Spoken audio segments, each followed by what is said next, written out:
Hello everyone, balik lagi di channel Autodidak tempat kita belajar secara mandiri. Setelah pada playlist kemarin kita mempelajari tentang HTML dasar dan sebagian besar menggunakan Notepad++ ya untuk teks editornya agar kita lebih memahami tentang dasar-dasar cara menulis HTML secara manual.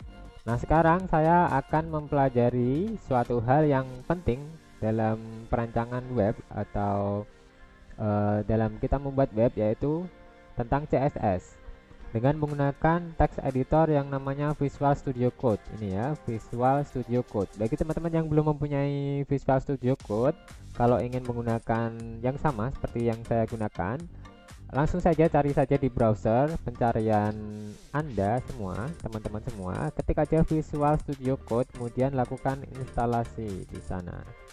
Oke, langsung saja ke materi. CSS itu apa sih? CSS itu adalah singkatan dari Cascading Style Sheet. Singkatnya, itu adalah sebagai mekanisme sederhana yang mengatur gaya atau style pada halaman web. Gaya atau style ini meliputi ada warna di situ, kemudian ada posisi, kemudian ada ukuran huruf dan lain sebagainya, termasuk warna background. Jadi seperti itu ya. Kemudian dalam sintaks CSS itu yang namanya selector, kemudian dia memakai kurung kurawal, kemudian baru atribut, titik dua, nilai, kemudian ditutup dengan kurung kurawal. Nah, nanti ini saya jelaskan langsung saja ke praktek nanti ya, daripada di materi nanti kita akan ribet sendiri ya. Kemudian di dalam CSS ada yang namanya ID yang dilambangkan dengan pagar, dan ada yang namanya class atau kelas yang dilambangkan dengan titik. CSS ini ada tiga tipe, yaitu yang pertama inline CSS, kemudian yang kedua internal CSS, yang ketiga external CSS. Nah, ini akan saya praktekkan langsung agar bisa dipahami dan bisa dilihat sendiri perbedaannya seperti apa. Yang pertama adalah inline CSS. Nah, di bawah ini saya sudah mempunyai sebuah script HTML yang sudah saya buat. Ini adalah HTML standar biasa ya, ada head, title, body, ada paragraf di sini, ada body, belum diatur sama sekali.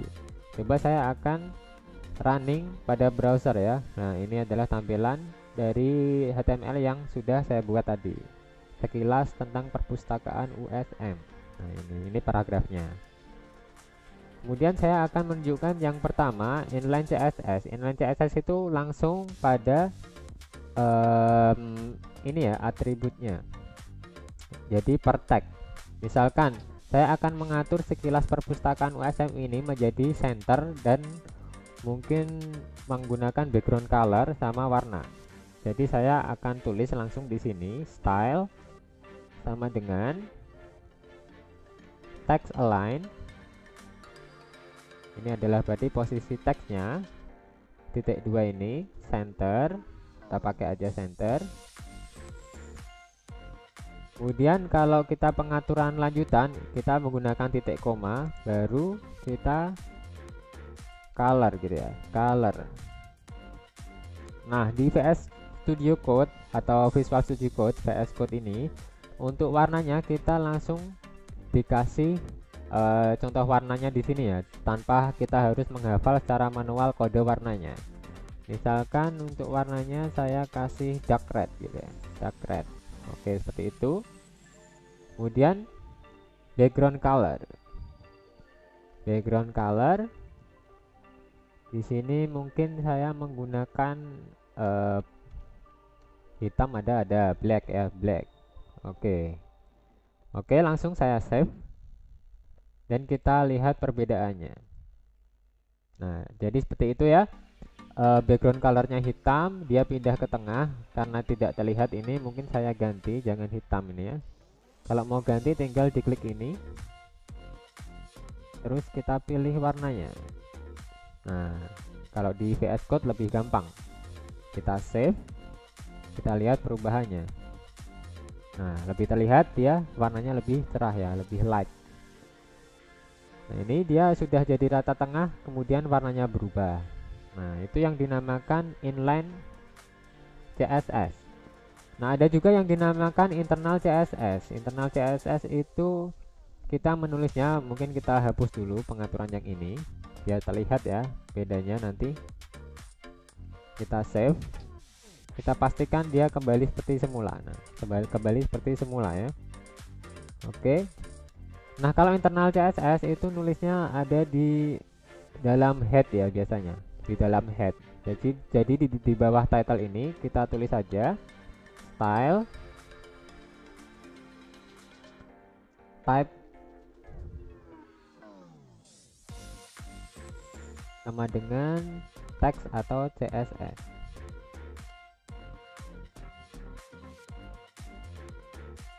Nah, kemudian kita kurung tutup, ditutup dengan tag /style. Nah, jadi seperti itu ya. Kemudian kita nulisnya di sini nih, di sini. Baru kita tulis CSS-nya. Misalkan untuk H2 kita pakai kurung awal ya. Untuk CSS H2 itu tadi text align-nya center, kemudian colornya dark red. Nah, seperti ini. Kemudian di bawahnya kita bisa mengatur paragrafnya, yaitu di P. Jadi nanti semua tag P, misalkan ini ada P, berarti semua tulisan yang diupdate oleh tag P yang ada di dalam tag P ini, P-nya ada 3 ya, paragraf, itu pengaturannya akan sama semua. Nah, misalkan text align-nya adalah justify. Kita atur coba fontnya, font size, jadi ukuran hurufnya mungkin 20 pt, jadi kita bisa atur sendiri ya. Kemudian font family atau tipe hurufnya mungkin kita pakai Lucida Sans. Oke.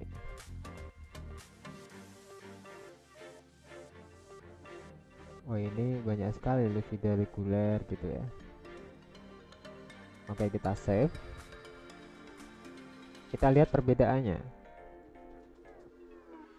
Nah, ini ukurannya udah 20 pt ya, jadi lebih besar. Kemudian dia pakai Lucida Sans. Coba kita lihat perbedaannya kalau kita ganti.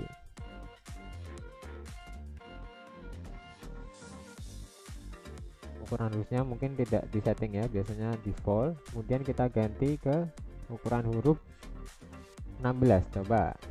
Oke, kita lihat perbedaannya. Nah, dia sudah terganti ukuran hurufnya 16. Jadi seperti itu yang namanya internal CSS ya. Dia ada di dalam head, kemudian dia untuk mengatur atribut-atribut ini yang namanya selektor. Di sini ya, ini selektor, kemudian di dalam kurung kurawal ini yang namanya atribut.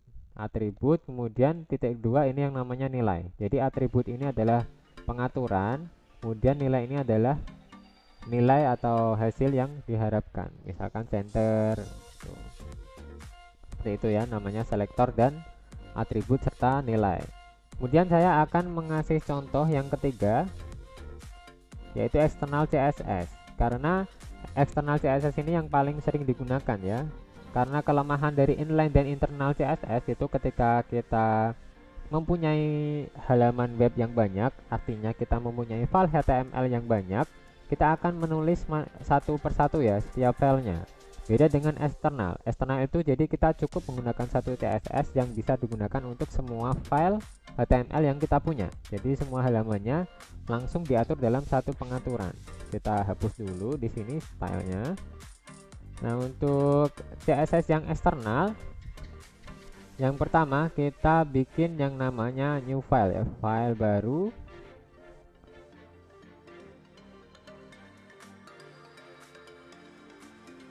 Mungkin styleku.css gitu. Oke, di sini. Nah, udah tersimpan ya styleku.css. Kemudian kita langsung saja kita atur, misalkan yang namanya ini saya kasih tahu ID dan kelas mungkin ya, ID dan kelas. Mungkin saya menggunakan kelas ini ya, kelas nanti. Kemudian saya atur yang pertama H2, langsung saja di sini. H2 ini adalah selektor, kemudian kurung kurawal buka, tadi adalah text align. Text align-nya center, kemudian colornya dark red, mungkin dark red, mana dark red, dark red. Nah, di sini saya membuat yang namanya kelas simbolnya adalah titik, nanti bisa dipanggil di masing-masing ya. Misalkan yang P dulu, yang P dulu saya atur P kurung kurawal.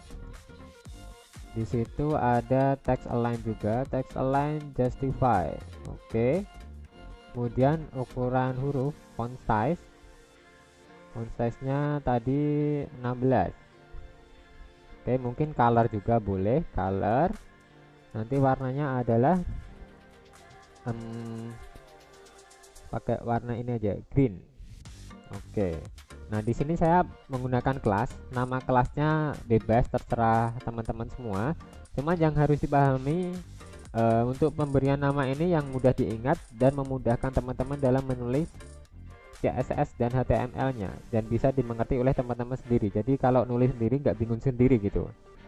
Misalkan saya kasih kelasnya adalah atau huruf gitu aja, huruf.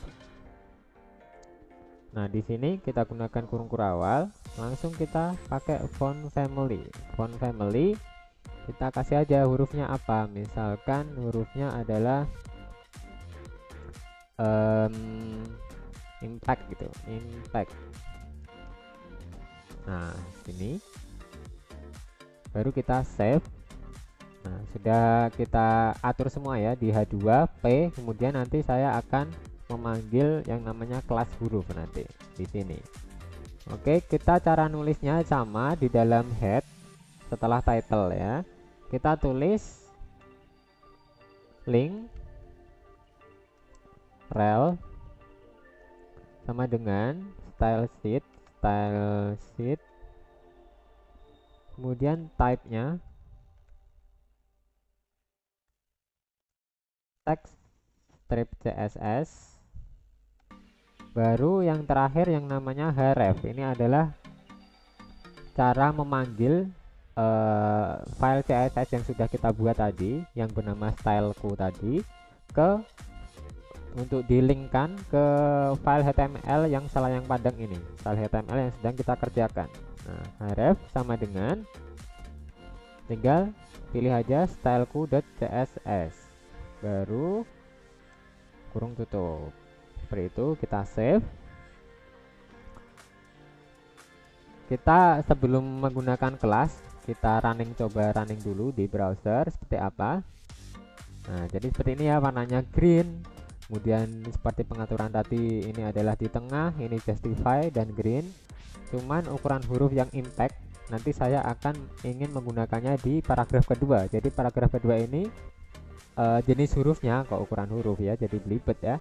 Jenis hurufnya adalah beda sendiri dari yang lain, yaitu memakai jenis huruf atau tipe huruf yang bernama impact. Coba untuk P yang kedua kan di sini. Nah, tinggal kita panggil saja kelas huruf. Nah, jadi seperti itu ya. Tinggal kita running di browser. Nah, ini jadi hurufnya adalah impact. Oke, jadi seperti itu ya pemanggilan kelas. Misalkan saya ingin di paragraf ketiga ya, tinggal di paragraf ketiga ini kelas sama dengan di sini nama kelasnya ini. Nama kelasnya titik huruf ini kan, berarti nama kelasnya adalah huruf. Oke, tinggal kita save, Ctrl S. Tinggal kita refresh saja, kita running di browser seperti apa. Nah, jadinya adalah paragraf yang ketiga. Oke, seperti itu dulu dasar-dasar dari CSS pada kali ini, dari pengertian awal sampai penerapan jenis-jenis CSS yang ada. Jangan lupa saksikan video-video saya yang lain di channel Autodidak, tempat kita belajar secara mandiri. Sampai jumpa dan goodbye.